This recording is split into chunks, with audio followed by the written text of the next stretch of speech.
Welcome back to another episode, and today I get to release my inner Sega fanboy and talk about the Genesis and when I first got it and first played it. Man, the memories come flooding back when I think back to 1989, and they actually started with this magazine here as one of the magazines at the time that was showing the Sega Genesis, this brand new machine from Sega. And I was excited about it. You know, I just love it. It says Sega's New Beginning. This was a brand new thing in 1989. I remember flipping through this magazine and just getting so excited looking at Sega's New Beginning. And, it was showing all the, launch games, and man, I'm telling you, like looking at Ghouls and Ghosts and Last Battle and even Tommy Lasorda's Baseball, and I'm not a big sports fan, but the Genesis was bringing the arcade experience home, and I couldn't believe it. It was a very exciting time to be a video gamer. So like many children in 1989, I bugged my parents for a Genesis, and luckily enough, I woke up Christmas morning to this wonderful, wonderful console. Like, oh man, it's so nostalgic holding it, and I pulled it off the shelf earlier and I was looking at the design again, and I was just like, I remember when I first saw this design, I just thought it was so futuristic and cool looking, and I love the headphone jack and everything about it. I like this whole round thing here. I liked everything about this. I just thought it was fantastic. Now, when I opened it up and took it out of the box the very first time, this is the thing that actually surprised me the most, was the controller. I couldn't believe how big the controller was and how big the buttons were. Coming off the NES was a very small controller compared to this. I remember grabbing this controller, I'm like, oh my god, like I don't know if I'll be able to get used to this. It was so different and so cool that, it took me a matter of about 15 minutes and I fell in love with it. I thought it was great. I just love the big buttons. It just was so, that's a big thing to me. The controller was massive at the time. It's great to open up a system Christmas morning, to unpack it and to hook it up to your, your TV, and I hooked it up to, I think, our 26-inch television. Then, we had a smaller TV, then we upgraded to a 26-inch TV, which is a big deal. But I got to play some games, and the initial game that everybody got was Altered Beast. Now, a lot of people have talked about Altered Beast, and I'm going to say my little piece about it. I love Altered Beast. I saw it in an arcade in Hawaii in 1987, this huge screen, and I was blown away by it.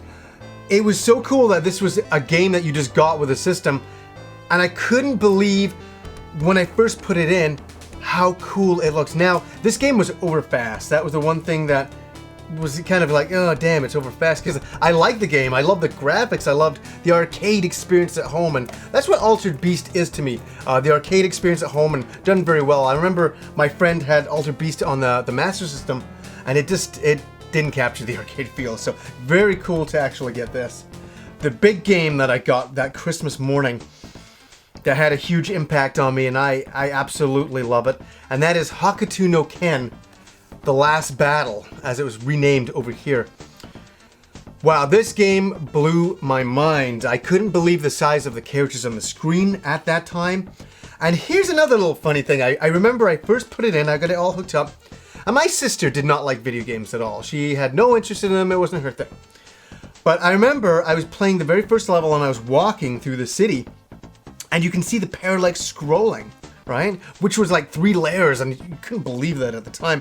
And my sister was like, oh wow, look at that. That's like 3D. And she was impressed. And that made me more excited. It was kind of funny. I was like, yeah, isn't that amazing? And it was very cool. I guess I've always got a fun memory of my sister seeing that parallax scrolling and we were all blown away. It was like seeing 3D gaming for the first time. It was awesome. But I love this game. And this game was very difficult, but I had a lot of time off during Christmas. I became an expert at it. And I'm still pretty good at it to this day.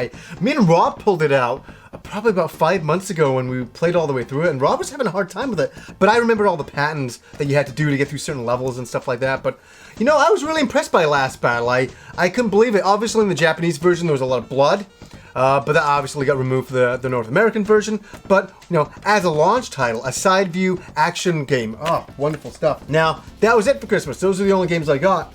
And I was very, very happy with that. But my friend Andrew came from down the street, and he had Space Harrier 2.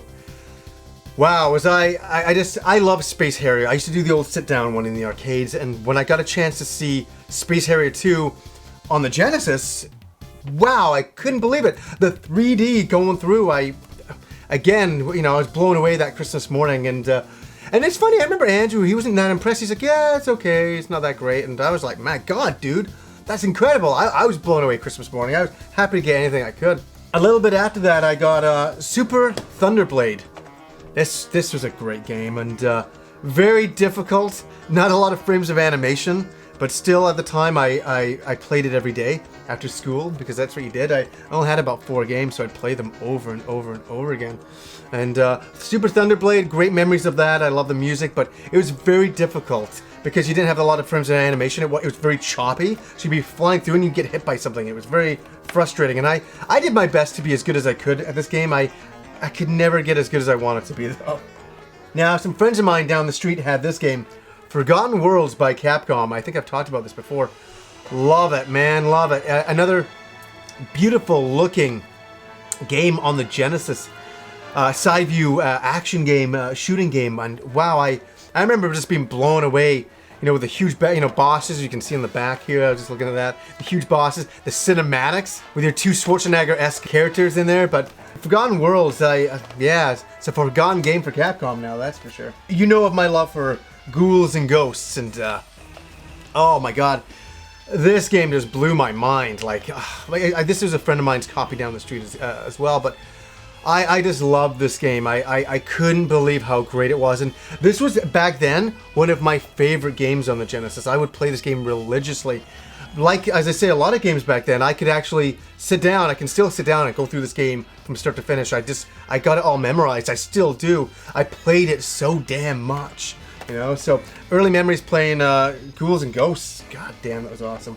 Obviously, there's a lot more Genesis games, but I just want to talk about some of the early launch types of games. This came out just after the launch, and I was waiting for this game. I think there was so many kids waiting for this game, and that was Golden Axe.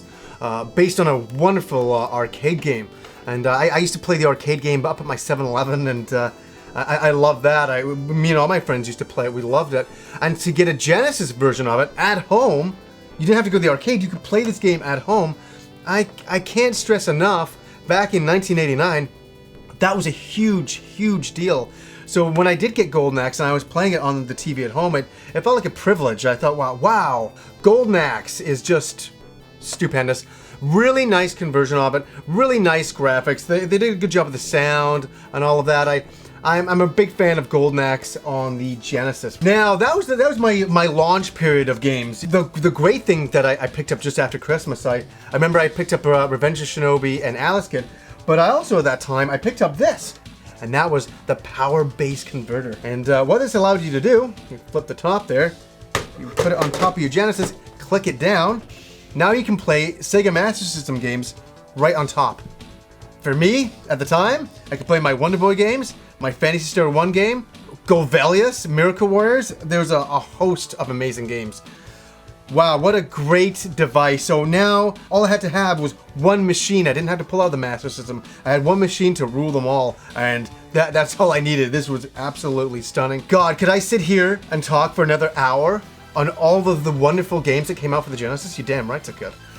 There's, Streets of Rage, Sonic, I just have to look back, Kadash, I could go on forever here, Exile, Truck Storm, Mystic Defender, Shining in the Darkness. The list goes on and on and on. Never mind the Phantasy Star games, it goes on forever. I'm telling you, I'm older now, but I am so happy that I grew up when I did, and I got to experience gaming like I did back then. When arcade games were coming home to the home consoles, was an incredible time, a really great time to be a gamer, and I wouldn't take that away from myself in the least. Video games now are wonderful, but remember, this is my era of video games, and one that I treasure and will always adore for the rest of my life. So, guys, I just wanted to show, my Genesis and a few of the launch games and talk about some of my memories playing it. And hey, if you want, leave a video response. I would love to hear some of your memories first playing the Genesis. God damn it, what a great time. So, anyways, guys, Until next time.